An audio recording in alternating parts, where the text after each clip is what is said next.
We're going, just coming to the stage right now. We got Oliver Tanasio, everybody.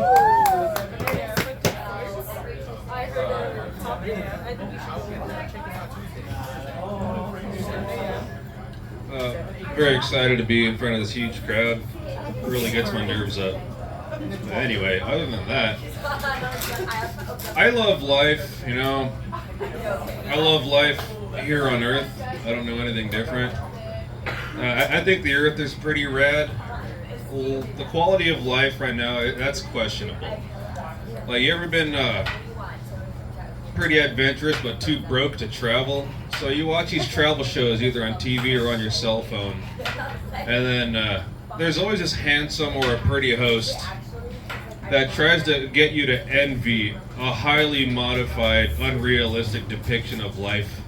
And then you're like, watching the show, you're like, oh wow, I would love to see that before I die.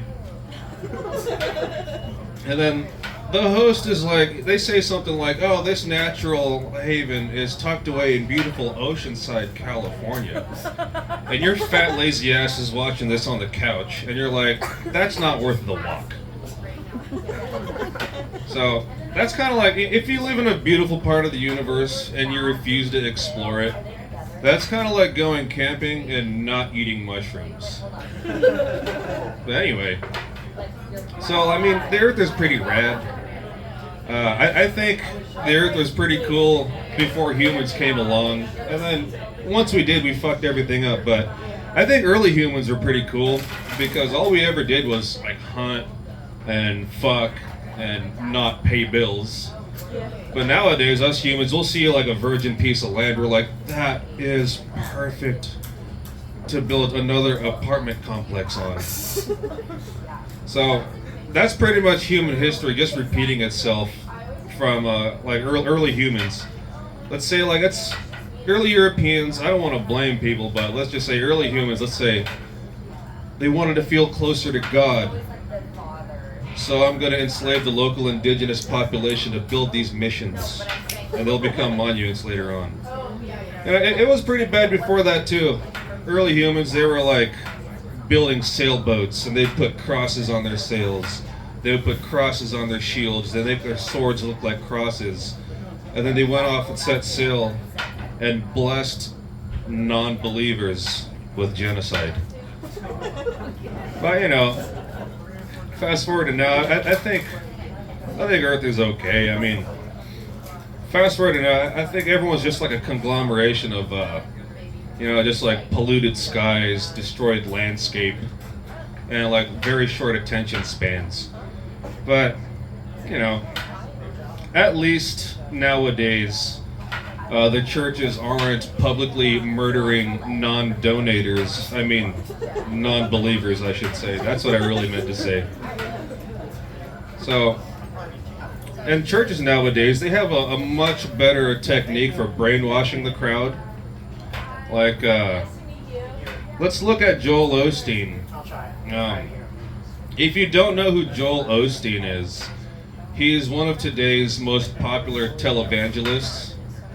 And if you like miss church, if you wake up on a Sunday morning and you forget to go to church, you gotta at least turn on your TV or go on YouTube on your phone, and you could bring Jesus into your living room. So when you watch this guy, Joel Osteen, you can tell when you watch him, he uses the most expensive hair care products. He has the finest custom tailored suits. And he preaches inside of a building that could house all the homeless people in the whole world. But he uses it for a better reason, to bring Jesus into your living room. And that's pretty much why he's like my hero, this guy. Joel Osteen is my hero. I'll tell you why. I realize that I may not be a comedian as my career. You know, I don't want to be a comedian. I want to be rich, like that asshole. So, very powerful public speaker. And as a public speaker, he's got some jokes. You know, Joel Osteen's got jokes, and if the world may allow, I will recite one of his jokes, and I quote, "I like to start each sermon with something funny. And this joke is so corny that I have not used it in a number of years. But there's a man weed whacking his lawn, and his weed whacker got too close to his cat and accidentally cut off his cat's tail, and he yells to his neighbor for help. He says, "Hey neighbor, I accidentally cut off my cat's tail. I'm going to Walmart." And his neighbor's like, "Well, why are you going to Walmart instead of the veterinarian?" Well, he says, "Well, duh. Walmart is the largest retailer in the nation." So, I'm glad you laughed at that, and hopefully none of my jokes is. But just because you heard that joke, you're automatically going to heaven. Therefore, we cannot be friends in the afterlife because I'm going to hell. I'm Oliver Tanasio. Please forgive me.